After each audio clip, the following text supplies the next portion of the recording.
இங்கே மதுரை தொகுதியில் திமுக தான் வரும். திமுக தான் வரும். ஆமாம். ஓகே. ஏடிஎம்க்கு வராது. ஏன்னா கருத்து கணிப்புலேயே திமுக தான் வரேன்னு எல்லாம் டிவிலையும் சொல்கிறாங்களேண்ணா. இந்த தொகுதியில் அவங்க தான் வருவாங்கன்னு எப்படி கான்ஃபிடண்ட்டாக சொல்கிறீங்க நீங்கள்? இங்கே அப்படி இந்த பிரிட்ஜு இதெல்லாம் கட்டிக்கிறாங்க.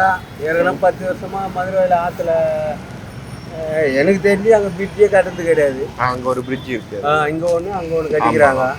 அது முகப்பேர் நோலம்பூருக்கெல்லாம் அந்த சைடில் போகிறவங்க வரவங்கலாம் வருஷம் வெள்ளங்கள்லாம் வந்துச்சுன்னா வானகரம் போயிட்டு வரணும். இல்லைன்னா வெங்காயம்பட்டி சிக்னல் போய் தான் வரணும். அங்கே இருக்கிற ஆளும் ஏதோ இவங்க வந்தனால இந்த வாட்டி அந்த பிரிட்ஜெல்லாம் கட்டிக்கிறாங்க.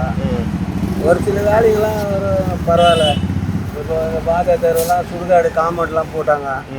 பார்க்கெலாம் ரெடி பண்ணி கொடுத்துக்குறாங்க குழந்தைங்க விளாட்றது. அது நம்மகிட்ட எனக்கு அதுக்கு முன்னாடி ஏடிஎம்கெல்லாம் வந்து அந்த அளவுக்குலாம் எதுவும் செய்யலையா? ஆமாம், அதுக்கு முன்னாடி ஏடிஎம்கே இருந்தாங்க. ஆமாம், 10 வருஷமாக அவங்க தான் இருந்தாங்க. எனக்கு புத்தி தெரிஞ்சனாலேருந்து அந்த பிரிட்ஜெலாம் எப்படி காரி முடிஞ்சுங்க. இப்போ ஓரளவுக்கு ஏதோ பரவாயில்ல. உதயநிதி ஸ்டாலின் தான் வந்து திறந்தார் போகிறதுக்கு. அப்புறம் என்ன இந்த தொகுதி எம்எல்ஏ எப்படி அவங்க? இந்த தொகுதி எம்எல்ஏ காரம்பக்கம் கணபதி. அவர் தான் இந்த வாட்டி வந்தால் வருவார். வேற யாரும் வர போகிறதுங்க? அவர் தான் வருவார். ஆமாம், திமுக தான் வரணும் இந்த வாட்டி.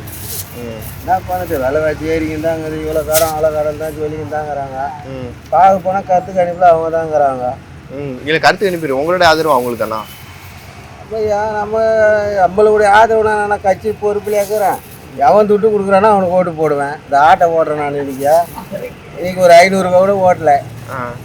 கட்சியை நம்மளுக்கு சோறு போட போகுது. எவன் அந்த டைமில் துட்டு கொடுக்குறானோ அவனுக்கு போடுவேன். வேற என்ன பண்ண முடியும்? வேற என்ன பண்ண சொல்கிறேன்? குறைக்க மாட்டானுங்க. எப்படி குறைப்பானுங்க? இருக்க ஏறிக்கிட்டு தான் இருக்கான். ஓகே. ஏற்கனவே அவங்க இருக்கும் போது ஏதோ எவ்வளோ காரணாங்க. இப்போ ஏதோ 10 லட்சம் நான் சொல்கிறாங்க. நம்மளுக்கு என்ன தெரியுது? அதெல்லாம் கேஸ் விலை ஏறி போச்சு. சிலிண்டரே கிடைக்கல வீட்டுக்கு. என்ன பண்ண சொல்கிறேன்? இப்போ நம்ம இந்த தமிழ்நாட்டில் ஆள்ற கட்சி சொல்ல முடியுமா? எங்கேயோ போர் நடக்குது, அதை நடக்குதுன்றாங்க. அது சொல்கிறாங்க. அந்த மாதிரி என்ன பண்ண முடியும்? சரி, ஓகே, தேங்க்யூ. அப்புறம் நான் விஜய டிவிக்கு அது வருமா? வராதா? இது வராதா? எங்கே அவன்லாம் எங்கப்பா வரப்போகிறான்? வேறு விஜய் மக்கள்கிட்ட செல்வாக்கு இருக்குல்ல அவருக்கு. செல்வாக்குன்னா இப்போ நாங்கள் தான் ஒரு 10-11 வீட்டுக்கு கூப்பிட்டா வருவானுங்க.